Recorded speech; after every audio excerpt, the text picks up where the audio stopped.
दोस्तों कहते हैं कि जब कंपटीशन बढ़ता है तो फायदा ग्राहकों का होता है। हालांकि यह कंपटीशन का दौर पिछले कुछ साल से गायब सा हो गया था, जिसकी वजह से देश में दो टेलीकॉम कंपनियों जियो और एयरटेल का दबदबा था। हालांकि अब बीएसएनएल ने 4G सर्विस लॉन्च करने के साथ ही 5G सर्विस रोल आउट का ऐलान कर दिया है। ऐसे में टेलीकॉम वर्ल्ड में दोबारा कंपटीशन का माहौल वापस आ रहा है, जिसका सीधा फायदा मोबाइल यूजर्स को मिलने वाला है, क्योंकि बीएसएनएल के बाद वीआई ने 5G सर्विस का इशारों में जिक्र किया है। साथ ही ऐलान कर दिया है कि वीआई की 4G सर्विस की कीमत रिलायंस जियो और वोडाफोन आइडिया से कम रखी जाएगी। क्या है पूरी जानकारी इस वीडियो में, अंत तक देखते रहिएगा। दोस्तों वीडियो में आगे बढ़ने से पहले कहना चाहूंगा कि वीडियो को लाइक कर दीजिएगा और चैनल को सब्सक्राइब कर दीजिएगा। तो चलिए जानते हैं क्या है पूरी जानकारी। दोस्तों वीआई ने जियो और एयरटेल को टक्कर देने के लिए तगड़ा प्लान बनाया है, जिससे वोडाफोन आइडिया के साथ ज्यादा से ज्यादा संख्या में यूजर्स को जोड़ा जा सके। इसके लिए कंपनी ने बड़ा ऐलान किया है। वोडाफोन आइडिया के सीईओ अक्षय मुंद्रा ने संकेत दिया है कि कंपनी अपने सबसे बड़े कॉम्पिटिटर रिलायंस जियो और एयरटेल की तुलना में 5G की शुरुआती कीमतें कम रख सकती है। मतलब साफ है कि 5G की राहत में जियो और एयरटेल की राहत आसान नहीं रहने वाली है, क्योंकि वीआई के साथ ही सरकारी टेलीकॉम कंपनी बीएसएनएल अपनी 5G सर्विस लॉन्च करने जा रहा है। उन्होंने आगे बताया कि 5G की कीमत क्या कुछ रहने वाली है। दोस्तों अक्षय मुंद्रा ने मंगलवार को वीआई के पहले तिमाही की रिपोर्ट के दौरान कहा है कि 5G प्लान की कीमत कितनी रखी जाएगी, फिलहाल अभी इस पर कोई फैसला नहीं लिया गया है, क्योंकि ऐलान किया है कि कंपनी की तरफ से रिचार्ज प्लान की कीमतों पर फैसला लॉन्च के करीब ही लिया जाएगा। अक्षय मुंद्रा की माने तो हम 5G नेटवर्क की शुरुआत कर रहे हैं, जो मौजूदा वक्त में शुरुआती दौर में है, तो आप इस तरह से कीमतों पर अंतिम फैसला नहीं ले सकते, हालांकि इस पर विचार करना होगा। जब अक्षय मुंद्रा से एक एक्सपर्ट ने 5G प्राइसिंग पर सवाल किया कि क्या वीआई 5G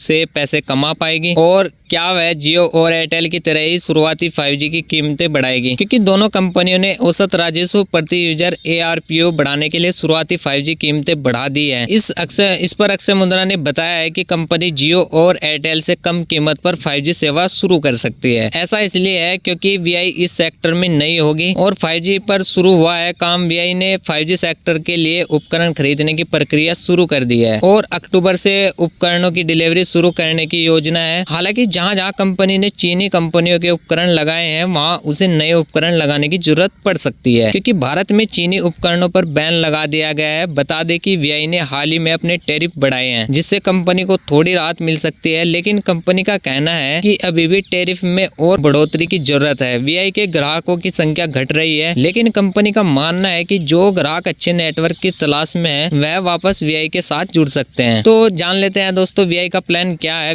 दोस्तों वीआई ने हाल ही में 24,000 करोड़ रुपए जुटाए हैं और अब 25,000 करोड़ रुपए का लोन और 10,000 करोड़ रुपए की अन्य सुविधाएं लेने की कोशिश कर रहे हैं। इस पैसे का इस्तेमाल अगले 3 साल में 4G नेटवर्क को बेहतर बनाने और 5G नेटवर्क शुरू करने में किया जाएगा। हालांकि कंपनी ने कहा है कि 5G में कितना पैसा लगाएगी, यह इस बात पर निर्भर करेगा कि बाजार कैसा रहता है और लोग कितनी तेजी से 4G से 5G पर स्विच करते हैं। वीआई को पिछली तिमाही में 6434.4 करोड़ रुपए का नुकसान हुआ है, लेकिन वीआई को पिछली तिमाही में 6434 करोड़ रुपए का नुकसान हुआ है, लेकिन यह पिछली तिमाही के मुकाबले कम है। कंपनी के औसत कमाई प्रति ग्राहक ARPU में कोई बदलाव नहीं आया है, लेकिन हाल ही में बढ़ाए गए टैरिफ का असर अगली तिमाही में दिखाई देगा। क्यों दिया कंपनी ने कीमत कम रखने का प्लान, तो दोस्तों इस बारे में भी जान लेते हैं। दरअसल जियो और एयरटेल की ओर से 5G सर्विस को करीब 1 साल पहले भारत में लॉन्च किया गया था। उस वक्त से दोनों कंपनियां फ्री में अनलिमिटेड 5G सर्विस ऑफर कर रही है। ऐसे में ज्यादा मोबाइल यूजर्स जियो और एयरटेल के साथ जुड़े हैं। हालांकि रिचार्ज प्लान महंगे होने के बाद माहौल बदला। यही वजह है कि वीआई की ओर से कम कीमत में 5G सर्विस का ऐलान किया गया है। इससे वीआई छोड़ भागने वाले यूजर्स को रोकने में मदद मिलने की उम्मीद है। तो दोस्तों ये थी एक छोटी सी अपडेट जो कि मैंने आपको बताई है कि क्या वीआई अपने रेट घटा सकता है और जल्दी अपनी 5G सर्विस भी लॉन्च कर सकता है। तो दोस्तों कमेंट बॉक्स में मुझे जरूर बताइएगा कैसी लगी हमारी अपडेट। दोस्तों वीडियो में ऐसी वीडियो पाने के लिए हमारे साथ जुड़े रहिएगा और वीडियो अच्छी लगी है तो वीडियो को लाइक कर दीजिए, चैनल को सब्सक्राइब कर दीजिए। मिलते हैं नेक्स्ट वीडियो में, तब तक के लिए धन्यवाद। जय हिंद।